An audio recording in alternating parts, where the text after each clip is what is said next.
War Eagle Auburn family, welcome back to another edition of E2C Network Live, where we get together, we sit down, and we talk about what's going on in the world of the Auburn family spectrum. And it's a very fun one tonight. We appreciate you joining us, whether you're watching live or on the replay. Thanks for hanging out with us, even on a very late, as you can tell, it's super late. I probably am like very tired looking right now.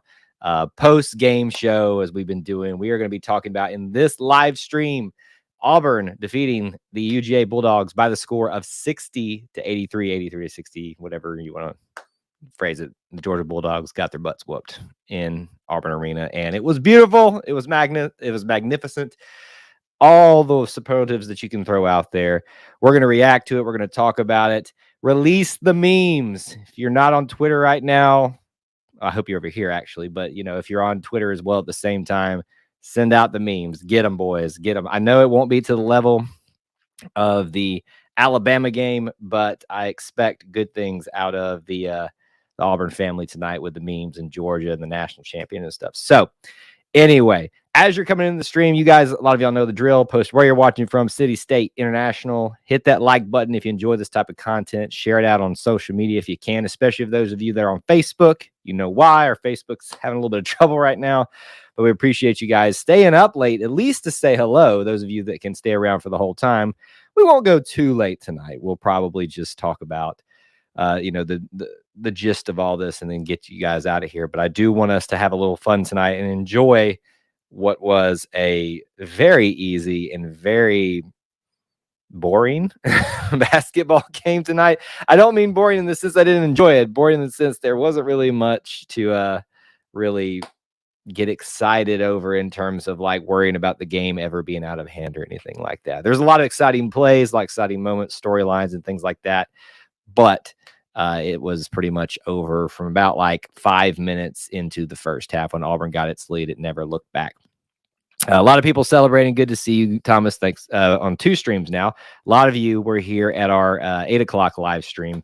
And those of you that have come back, I really, really appreciate it. Clint Richards in the house. Good to see you, man. Thanks for being here.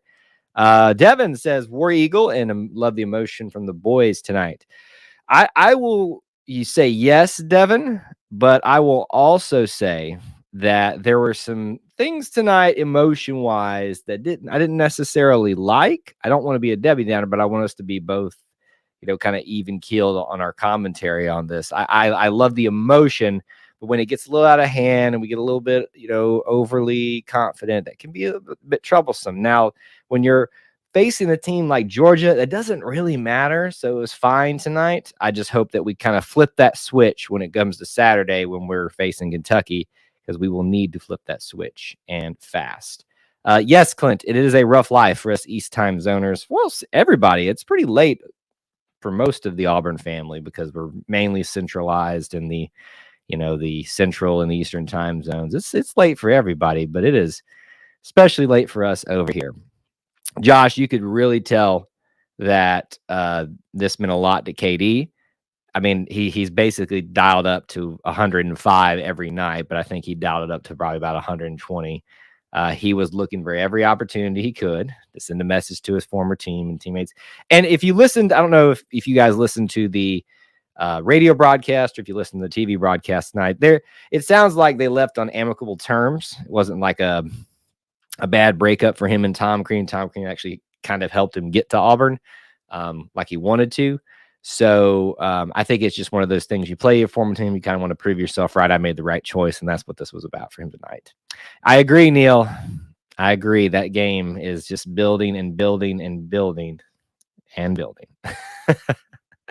Devin, thank you. Please keep those updates coming. We're at 1,290 in 1 minute. Now, the question becomes, do they delete the score, or magically did they post it wrong so that they can delete it and start over? We'll see. We'll see what happens. Big Simp, what are you doing at work? What is your job, sir, this late at night? I mean, I used to work this late at night sometimes when at certain points in my life. But if you're still, I mean, I'm working. I'm here, but I'm doing a different type of work. Hey, Pate, good to see you. Pate Productions in the house. Brody's here. A lot of good airs. Dusty, sorry we missed you, buddy, on the 9 o'clock, or excuse me, the 8 o'clock stream. We did do one of those tonight to kind of get us started off then. I'm watching the game and Boba Fett simultaneously. I know it's not related, but loving that series right now. It's a good series. I don't know what to think about that call at the end of the half. Yeah, it just kind of it's at this point with SEC officiating, just basketball officiating, there's just it happens too often that you get these really, really confounding calls, and why that occurs. And this, I'm making this complaint not as an Auburn fan, as a basketball fan. You know, you got people making calls that are not even near the actual play of it. You know, it's the responsibility of who was closest, who had the best view to make that call. I'm not saying that's happening in this case. It's just that whole, was it a charge? Was the basket counted? Did it count? I don't know. It was super confusing, and not that it really factored into the grand scheme of this game, but that was very, very frustrating.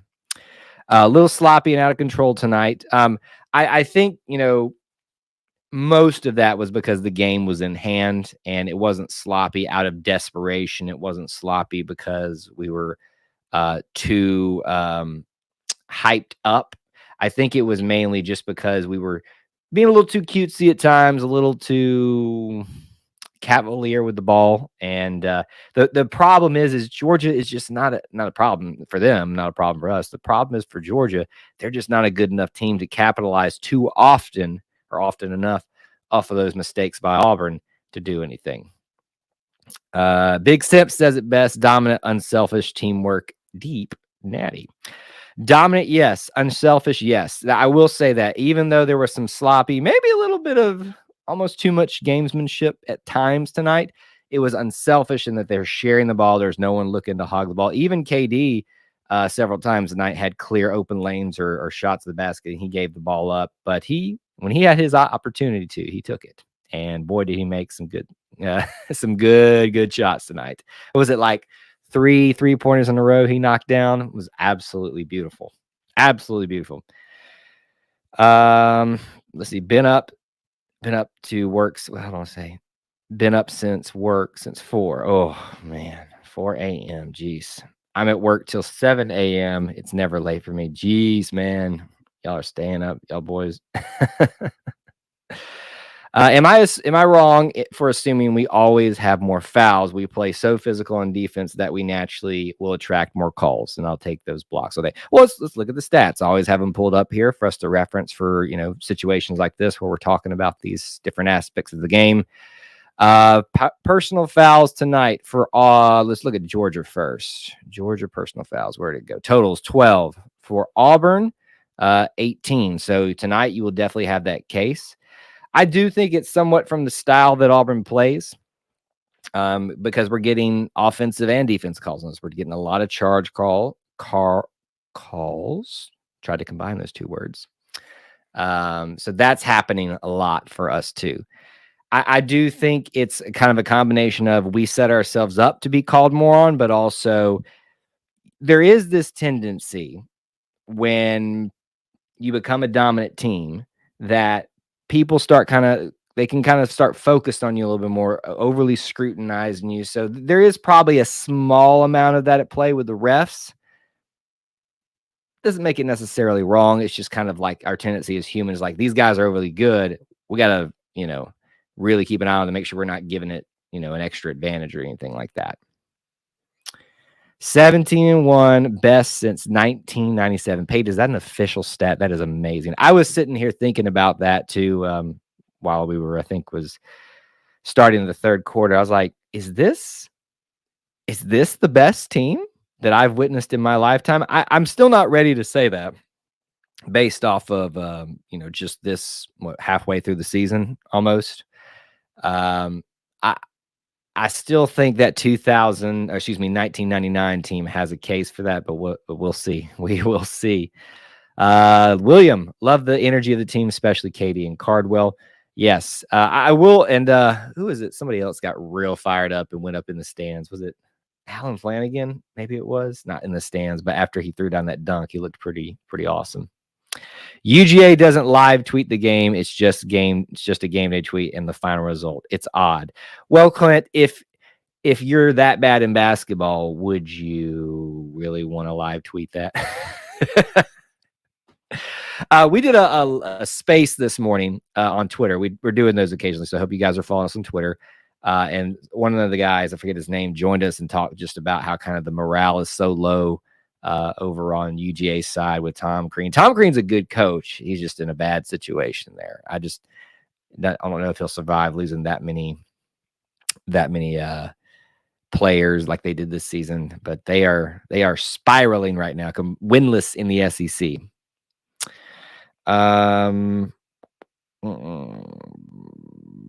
Let's see here. I'm going to the Auburn at Georgia game. You are? Well, I would love to, but apparently the price is already jumping up on that, or I would take advantage of that, but they are way, way too expensive. Let's see here. 2,022 in 6 minutes. They didn't actually post the score. They just said we're final from Auburn next game against South Carolina, as if that would stop us from posting. Yeah. The funny thing about this is that there's so much coordination from like at Auburn Means, the Auburn Means account, Pablo Escobar and stuff like that. It's going to happen no matter what. They will coordinate their efforts on something, and they're ready to respond if you delete it, all that kind of stuff. So just take the lumps, man. That's all I say. Bryce Brown, player of the game. A little late on that, but let's see here. Pate says, got to start playing super, super hard like Tim Tebow did at Florida. Well, I said we'd win by 20. We'd win by 25. You did that, and you were just shy of that with a 23-point deficit for Georgia Bulldogs tonight. Good teams win, great teams cover. It's funny. It's funny. Big Simp says, we have a tendency to make dumb fouls by being so aggressive, but I love it. So I think they were talking a little bit about this on the broadcast tonight, that Auburn is talented enough to where they can play a little bit more aggressively, take those risks, and not even just talented enough, deep enough. So if you noticed, especially in the second half, they played a lot of time with the second, what I call the second team, a lot of time. So here, let me look at the minutes breakdown. Your starters, the highest amount is 27. Wendell Green, your basically second starter, gets 26 minutes. Jalen Williams gets 17 tonight. Cambridge gets 18. Cardwell gets 13, and then Moore and Preston Cook came in late and got some time. But they were seeing significant amount of play time there, and there wasn't a lot of drop off. In fact, I caught myself thinking, is this what this team would be like? Is this how good they would be being able to handle Georgia without Jabari, without Walker Kessler? And if that's the case, even without them, I would say that we would have had a pretty decent year. Would we be as dominant? No. We're still pretty good on that back end there. UGA is awful. Dusty's not going to let him forget it. It is definitely not a good time to be a Georgia Bulldog basketball fan. Bo Hightower, shot. Wow, Kyle, it is late and I can't talk. Shot selection continues to be a very questionable in certain places throughout the game. I could see where you'd make that point. I felt like at times tonight we were throwing the three up a little too fast. I think there was so much emotion surrounding the game with KD and all that kind of stuff, and it's Georgia and all of that plays into it. I felt like they were trying to go for the dagger so early and so often that we could have gotten out ahead even further a little bit quicker if we had not taken some of those early threes. Let's see, whose was our best 3-point shot tonight? We got 3 from KD, and that was the 3 in a row that he made. I knew Jabari made 2, Flanagan made 2, and I thought Williams, did he make 2? He made 1. But it just felt like we saw 36 3-pointers and made 10 of them. So that would be a 28% tonight. So that's okay. It's not bad. It's not great. It's kind of like almost slightly below average. Field goal percentage, 46% from the field. Not bad. 33 field goals were made out of the 72 attempted. We attempted a lot of shots. A lot of that was from turnovers and playing great defense. Really what won the game for Auburn tonight was their defense. They could have maximized some of those turnovers a little bit more, but they really we're good at stealing the ball from Georgia. Tickets for the Kentucky game is $300 is the cheapest. Apparently, I will be watching at Walk-Ons. Yeah, I was hoping to be on campus this weekend, but I will not be able to do that, barring someone finding me a ticket that's decently priced. If that happens, I will be on campus. I do have somewhere to be, but I could be persuaded to make an excuse to go down there. Carrie, we talked football a lot on the live at 8:00 where we had an open forum. So we're really just going to focus on basketball here, but I saw some of your questions, but we're going to focus on basketball mainly in this one. Do we like the Rubik's Cube kid? So what he's referencing, they showed him, this guy has a Rubik's Cube in the stands of the students every time and does his little thing. I mean, it's kind of one of those things. It was fun the first time. Second time is kind of cool. I just hope they don't keep doing it. I mean, if they show him kind of in passing, but don't do like a segment on him, focus the entire time. Do I think he's the best player on the team? Oh, yes. Hands down. He is the best player on the team. Now, if we have a most valuable player on the team conversation, that's something completely different. We could probably have that conversation at a different point. But let's do this, since that's kind of where that was heading. Player of the game tonight. Post it in the chat right now. Just give me a name. Player of the game. You can also tell me why you thought he was the player of the game, but I just really want a name. Them boys was Barbie bad. Jay. AU Robinson's already ready to call his shot. 25 against Kentucky. I don't foresee us being able to do that to Kentucky, but I've been wrong before, and I hope so. Jabari and Wendell could play in the NBA. Jabari will be playing. Wendell maybe someday. We'll have to see what happens. But yeah. How many blocks did Kessler had? Well, let's look and find out. I bet I can figure that out for you. Felt like a smaller amount tonight, I'll be honest with you. He had quite a few, but let's get to his stat line here. Total blocks tonight, 6. So if you want the total stat line for Walker Kessler tonight, including those 6 blocks, he had 15 points. He tried 3 3-pointers. Didn't go so well. 1 for 2 from free throw, 6 rebounds, 1 assist, and only 1 personal foul tonight.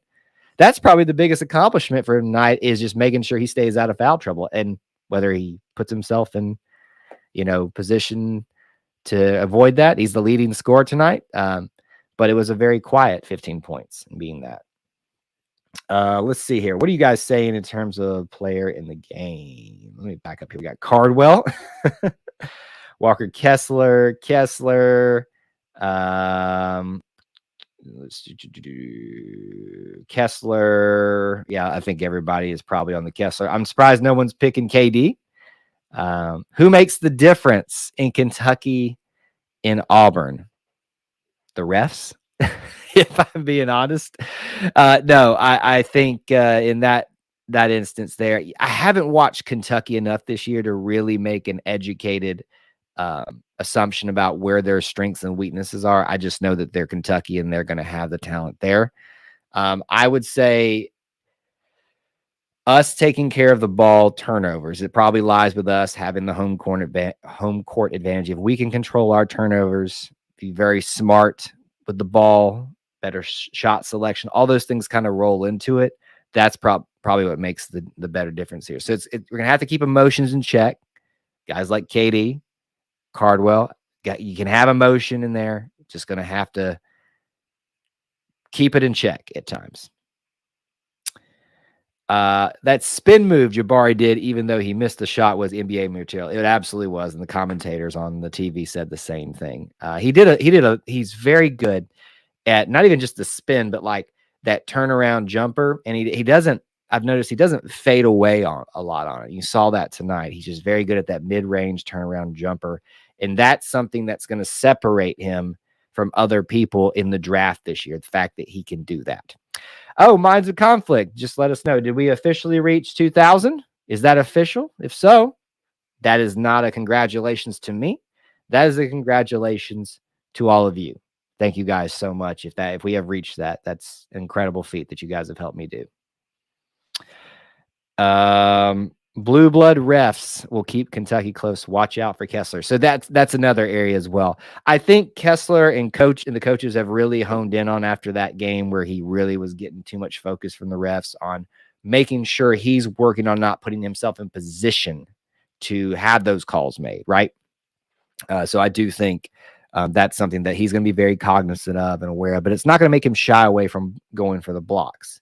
They did a little feature during the game today about what he makes decision process that goes into when to block, when to take a swipe at and stuff. And he didn't give a lot of detail, but yeah, I think it'll be a strong point of emphasis for him for the rest of the season is making sure he doesn't put himself in position to have bogus calls called on him. Let's see here. Doug, Kentucky doesn't have a small forward to guard Jabari. This will be his game of the season. This will be game everyone talks about during the draft talks. It could be potentially, yes. I think the eyes of the college basketball world will be upon us. So it has many implications in it for us, but them as individuals too. And Jabari has an opportunity here to really solidify his place in what position in the draft he falls in. A lot of people assuming he's going to be the first one. I think so as well at this point. But you're right. Games like these are where you make your mark. Bruce himself has said that this team will lose a couple of games. Could you see this game as one of them? The Kentucky game, yes, absolutely could be. But we are. I hate to be the bearer of bad news. We will slip up with a team we shouldn't at some point. It's just the Auburn way. And you guys can clip this, show it to me later if I'm wrong, and I will be laughing along with you at how wrong past Kyle was. I like the Devin Cambridge dunks and alley-oops and reverse dunks. Yeah, we've seen a few less of those over the last couple of games, but we got one in tonight. He is just a guy built of pure athleticism. I don't know how he defies physics the way he does, but their favorite thing is, especially at home, is Wendell Green coming down the middle. He comes from the far right corner if we're facing the goal, and then just comes running on the baseline and like literally goes underneath the goal and then just does some stuff that's just really unhumanly. Devin, I didn't mind listening to the announcers tonight. They didn't have much to say about Georgia. Well, there's not really much to say. Did they even mention the national championship at all? Because I thought that is what they would all be talking about tonight. All of them. Dusty, great point here. Students lined up before the game for a very bad UGA team. Bama had no folks in their air hangar. We just smoked LSU. We own our rivals in hoops. We do. So we've beaten LSU, Alabama, and Georgia now. So that trifecta has at least been completed for once this season. We will play Alabama again and Georgia again. So you have the opportunity to sweep the big rivals. Although I would argue that Kentucky in basketball is arriving as a rival, if not is already there.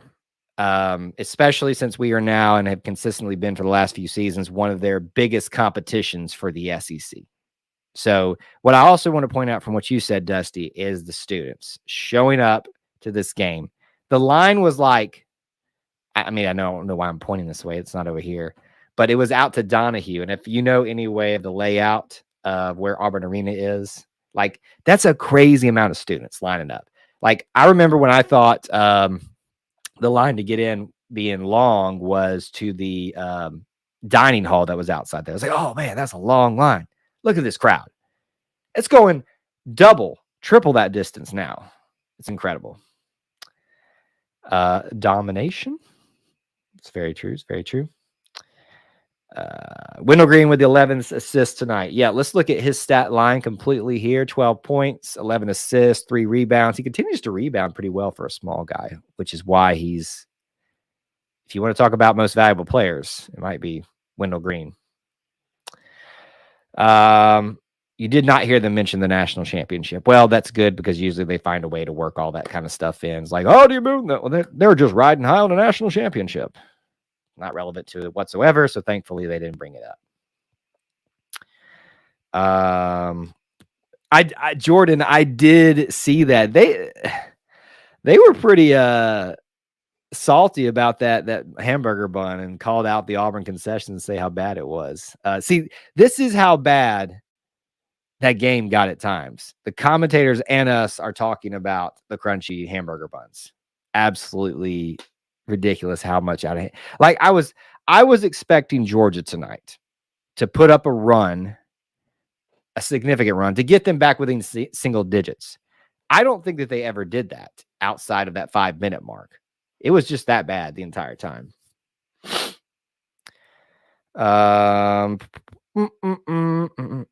Do I predict in the next day people Auburn is first, not Gonzaga? That depends on what we do against Kentucky and what Gonzaga does against their teams this week. I don't expect them to win, but do they just look outstanding? We talked a little bit about this in the 8 o'clock show, our normal Wednesday night 8 o'clock live stream, where it's going to be a factor of, do we do enough to convince not the ridiculous ones, but the ones that the 26 that voted for Gonzaga as first place? Did we do enough to convince the 4 or 5 of those to move us up to number 1? Because most of those put us at number 2. So did we do that? Then we probably got first. I saw that too. Look, we're just talking about all the different storylines that they almost got gooey fries if they had missed those free throws at the end. I miss those type of little things that they did at basketball games. Basketball has always been a great atmosphere to be at, but it's games like those are pretty entertaining. Flanagan looked good. How close to 100% do you think he is? Great question. Let's look at his stat line. 10 points for him tonight, 4 rebounds, 3 assists. Pretty well rounded. He's up higher up there in fouls with everybody, 24 minutes. So he's playing as a starter. He's playing, the amount of minutes you expect him to play. If he wasn't 100%, I would say that physically, I would say that coach wouldn't be playing him these minutes or starting him. Mentally, I would bet he's probably not all the way there. And what I mean by that is this, is like when you go through an injury, there's always a mental aspect of it too that you kind of have to get through, right? You kind of have to figure out how you're going to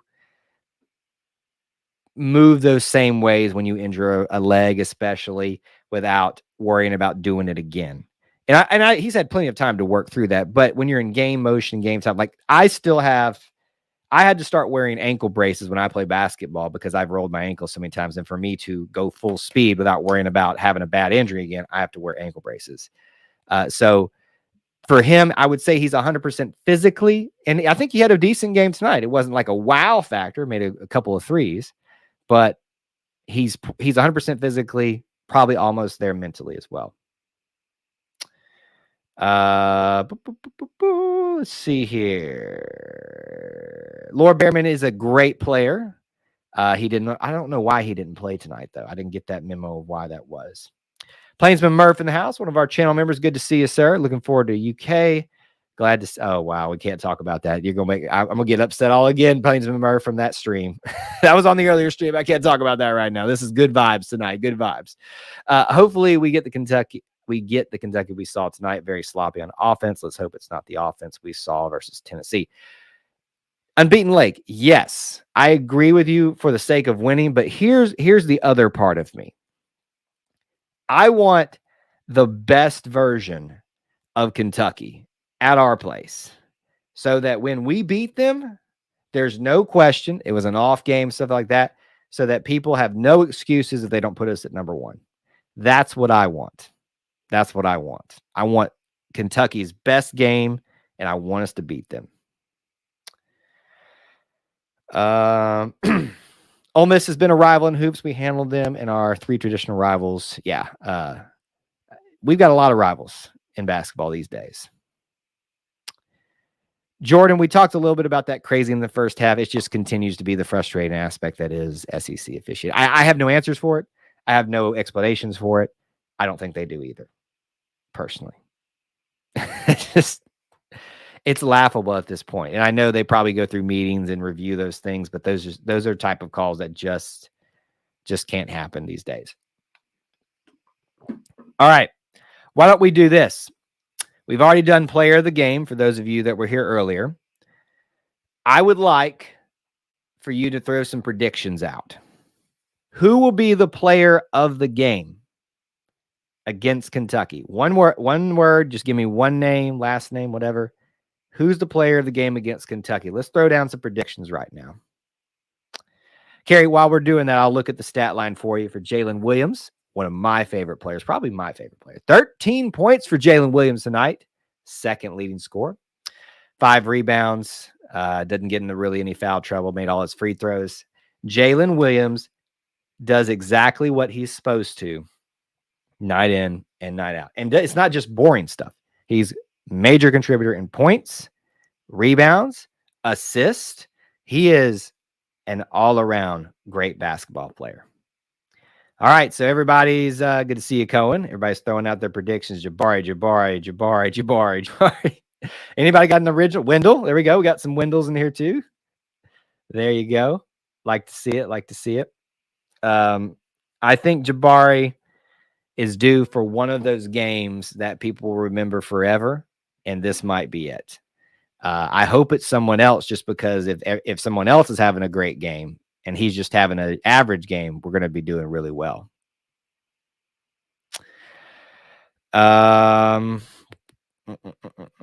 When Jalen Williams threw that alley-oop to himself against Tennessee this freshman year, I fell in love with his game. Yes, he's easy to like. We interviewed. I didn't interview, but Chris and Gray Oldenburg, who do our Inside the Jungle podcast about men's basketball, will be coming out probably on Friday. Recently, they interviewed Chantel Williams, who is his mother. They talked a little bit about her, about what makes him such a special player. So I hope you guys go check that out. I think it's on the YouTube channel as well. Yes, a lot of Jabaris on that. And Russell, thank you for reminding everybody to do that. Like the stream, get it out there on social media. All right, we're not going away just yet. We'll kind of get towards the end here in just a minute, but let me give you a couple things to keep in mind. I said this on our previous live stream today, but I want to make sure I get it here as well. It's the housekeeping stuff. Our Facebook page is down right now. Don't get me started on why. And I don't have a foreseeable future when it's going to be going up. Our Facebook page, the Auburn Family Tree, is up, but you won't see the account. Basically, if you guys will help us out by sharing our stuff out on Facebook, whether it's a stream, a video, stuff, that is a huge help right now until we get whatever confusing situation happened with Facebook figured out. So just an update on that, and I'll let you know as soon as we're live on that again. Still on Twitter and Instagram, all that stuff.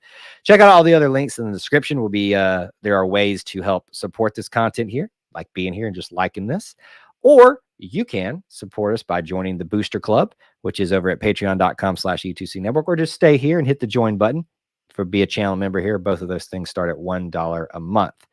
All of that's available for you, and other things, the ways that you can financially help support our content, but some ways, things that you can get involved as well. And thank you to our Booster Club members, our channel members, who have all helped produce some of this stuff tonight. You guys rock. Everybody rocks. But you guys rock just a little bit harder. I think that's all. We're not going anywhere just yet, but last couple things, trying to think. Oh, tomorrow we'll drop our favorite memes. I'm going to go look up the memes right after this video. That'll come out tomorrow about 1 o'clock. And that's all the scheduled stuff that we have planned outside of a live stream this Saturday after the Kentucky game. I will be on the road. It will be a little kind of hit or miss on when I can do it. So just stay tuned, subscribe, notification bell, so you know when it goes live, because you do not want to miss that post-game show. It'll be fun, even though I'll be on the road and you won't see all this behind you. All right. Think I got all that out of the way. Let's get some final comments, questions, stuff in here real quick. Good to see you, Plainsman Murph, Weagle, and Knight. The main goal of this game should be to keep, however you pronounce that, from dominating rebounds. And we have probably the best front court, which would be your power forwards, your centers, to do that. That is probably, we're best suited to do that. Bruce Pearl has cured my Auburn football depression. Well, he does that quite a bit, doesn't he?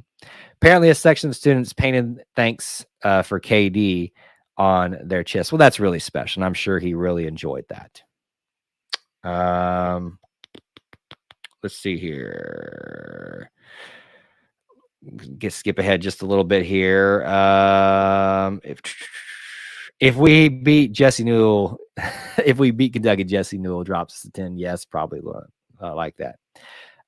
Not off topic. You know, it is basketball, so we can talk about it. A little off. He says a little off topic, but Auburn women's basketball is a bright future. I think Coach Harris has a good job building this team. Just getting started. Really like her. And yes, I would agree with you. I'm sad we haven't seen some of those games won, but you know, hopefully we'll talk some more about them in the coming months and years. But they're just getting started over there as well. Does he win Coach of the Year? Potentially. The thing to win Coach of the Year, though, is you have to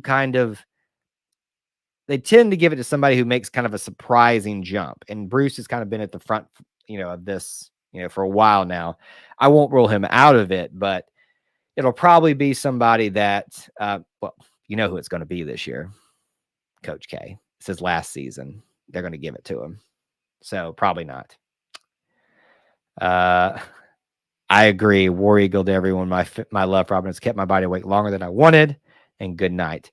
I think that's probably a great way to end it there. Thank you guys so much for being here on a very late night post-game show. I know that's probably one of the more boring games to talk about, but still good things to take away from. I'm excited for Kentucky on this Saturday. I'm excited to talk to you after it. Thank you guys so much for being here. Thank you for, I think we got over 2,000 subscribers on this stream, for helping us get there. You are seriously the best little family within the Auburn family, and y'all mean so much to me. So thank you so much. We'll talk to you soon. And War Eagle.